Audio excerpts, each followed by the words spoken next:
ఏమండి? కూర్చోండి.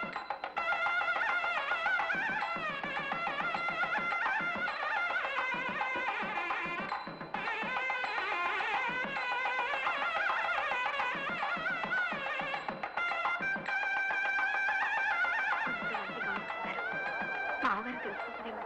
పెళ్ళి పెళ్ళి ఎండావన నక్కల పెళ్ళి కొండ కొన కుక్కల పెళ్ళి కుక్కలకి నక్కలకి సంక్రం పెళ్ళి. ఏంట్రా పెళ్లి పందిట్లోకి వెళ్ళట పండుగలకి తప్పుగా ఏంట్రా వాగుతున్నావు? పచ్చని పెళ్లి పందిట్లోకి తాగొచ్చి కారు కూతలకు వస్తావా? ఆగండి, ఎందుకు వాడిని కొడుతున్నారు? వాడు చేసిన తప్పేమిటి? మరి మీ అల్లుడు చేసిన అడగరే చెప్పండి రా.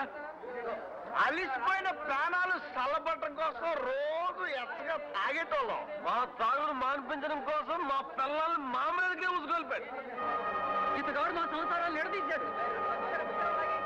పెళ్ళం కావడానికి మాకు మాత్రం పెళ్ళాలక్కర్లేదా? వారికి సరదాలు సుఖాలు కావాలి, మాకు అక్కర్లేదా? మీరు కళ్ళు తాగడం అతను పెళ్లి చేసుకోవడం ఒకటేనట్రా? అవును ఒకటే.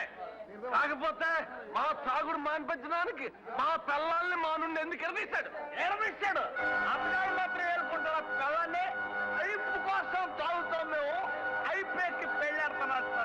తాగుడే కైపు అనుకుంటే మరి ఊరిని ముద్రించాలనుకోవడం కూడా కైపు కాదండి. మీరు చదువుకున్నారు, పైగా లాయర్ కూడా.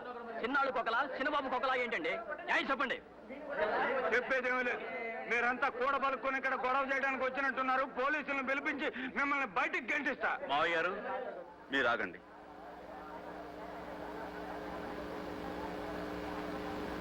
వీళ్ళ విషయంలో మీరు జోక్యం కలగజేసుకోకండి. వీడొచ్చింది నాతో గొడవ పెట్టుకోవడానికి. రావును కిష్టప్ప చెప్పండి, నాతో చెప్పండి. కొట్టకూడదు మరి. దమ్ముంటే మాటకి జవాబి. మా చేత తాగుడు మాన్పించాలి కదా మీరు. మరి మీరు పెళ్లి మానేయండి, మేము కళ్ళు మానేస్తాం. మాకు కావాల్సిన మానేయండి, మీకు కావాల్సింది మీరు తీసుకోండి. సై అంటే సై, సై అంటే సయ్యే. మీరు ఈ పెళ్లి మానేస్తానని మాట ఇస్తే నా షాప్ మూయించేస్తాను. నా షాప్ ఏమిటి, ఈ చుట్టుపక్కల ఊళ్ళో మా వాళ్ళ షాపులని మూయించేస్తాను. ఛాలెంజ్. ఊరికి ఉపకారం చేయడం నిజంగా మీ ఉద్దేశమే అయితే ఈ పెళ్లి మానేసుకో, అప్పుడు మేము నమ్ముతాం.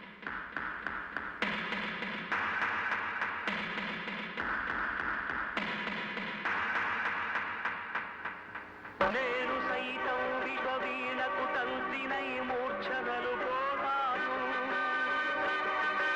నేను సైతం భువన ఘోషకు వెర్రి గొంతు కవిచ్చి మ్రోతాను. నేను సైతం ప్రపంచాక్షపు తెల్లరేకై పల్లవిస్తాను. నేను సైతం బ్రతుకు పాటకు గొంతు కలిపేను. నిలబడతా మేము ఆ మాట మీద నిలబడతాం. సై అంటే సై. ఇప్పుడు మీరు ఇచ్చిన మాట ఈ ఊళ్ళో తాగే వాళ్ళందరి తరపున ఇచ్చినట్టేనా?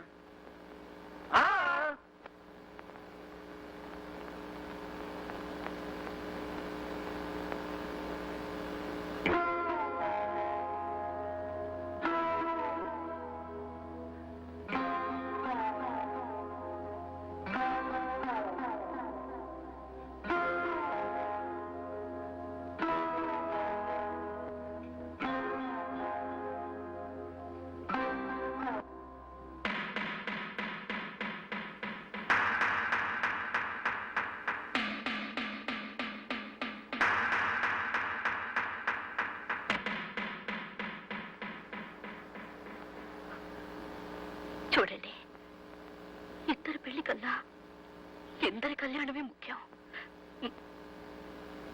నీ నిర్ణయమే నా నిర్ణయం.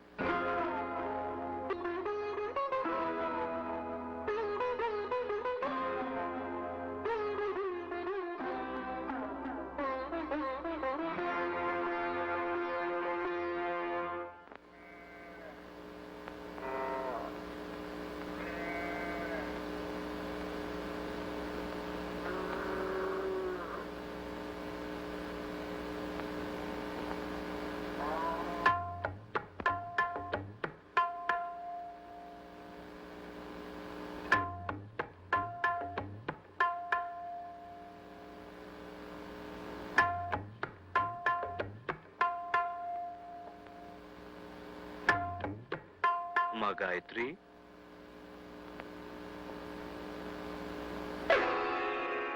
పమిట చాటున భర్తను దాచుకున్నావా?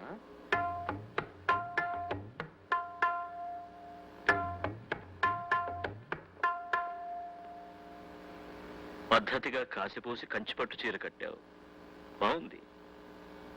జోడిగా పెళ్లికెళ్ళి వస్తున్నట్టున్నారు. అదేమో మరి. పర్వాలేదు, చెప్పు. మంచి హరిజన విందు పెట్టి ఉంటాడు మీ మరిది. పెళ్ళి ఎలా జరిగింది? జరగవలసిందే కానీ జరగలేదుగా. అవును మావగారు. మీకెలా తెలిసింది? జరిగితే ఎలా జరిగిందో వినాలనుకున్నాను. ఎలా తప్పిపోయిందో నువ్వు నాకు చెప్పక్కర్లేదు. మీకెవరైనా చెప్పారా మావగారు? నేనే చెప్పానమ్మా ఆ పెళ్లి తప్పించమని.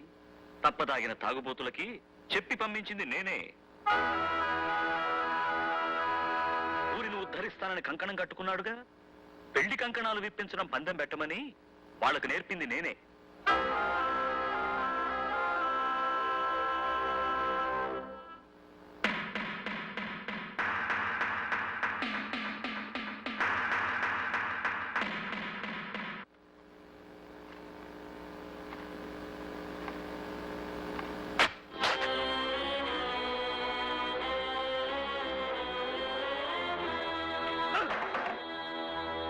ఏమైందిరా నీకు?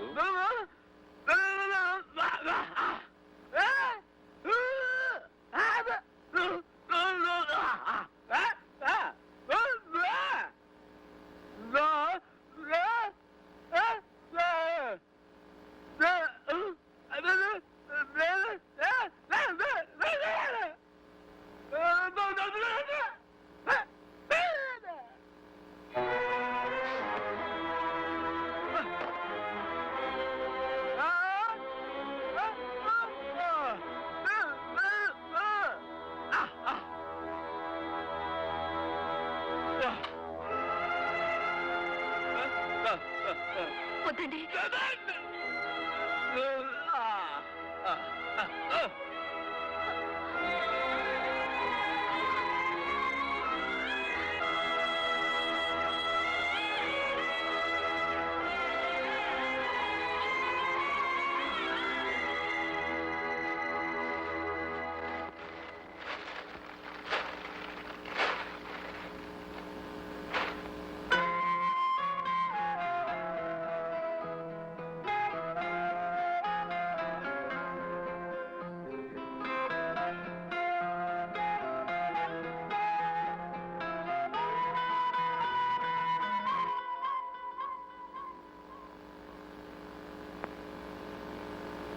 నా మీద కోపమా?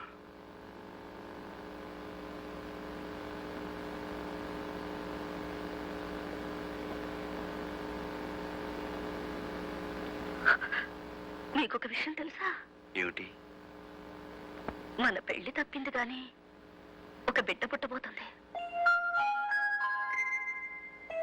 బిడ్డ? పుట్టబోయే బిడ్డకే పేరు కూడా పెట్టేశాను. కొంచెం అర్థమయ్యేలా చెప్పు. మనం ఒక ప్రయోజనం కోసం పెళ్లి మానుకున్నాం అంటే ఆ ప్రయోజనాన్ని మనం భరించినట్టు అర్థం కదా. దానివల్ల కలిగే మన బిడ్డకి నేను ఒక పేరు పెట్టాను. చూడండి.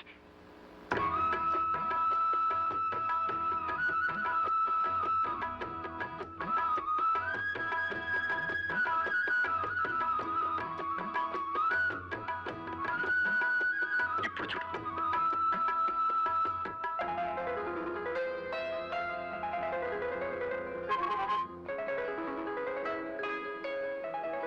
మనం విడిపోవటం ఇలా కలవటం కోసమే.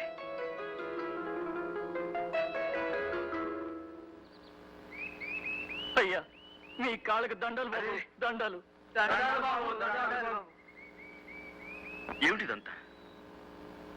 బాబు, 100 మిల్లీల కోసం పెళ్ళాల మీళ్ళ పుస్తులు తాకట్టు పెట్టుకున్న వాళ్ళని చూశాను, పెళ్ళాలని అమ్ముకున్న వాళ్ళని చూశాను. కానీ ఎవరెవరినో తాగుడు మాన్పించడం కోసం పెళ్లి మానుకున్న మహానుభావుల్ని మిమ్మల్నే చూశాను. ఈ రోజు నుంచి నా సారా వ్యాపారం మానేస్తాను బాబు, వ్యవసాయం చేసుకుంటాను. నన్ను కూడా మీతో పాటు మీ ఎత్తులో చేర్చుకోండి. ఇది యుద్ధం కాదయ్యా, యజ్ఞం.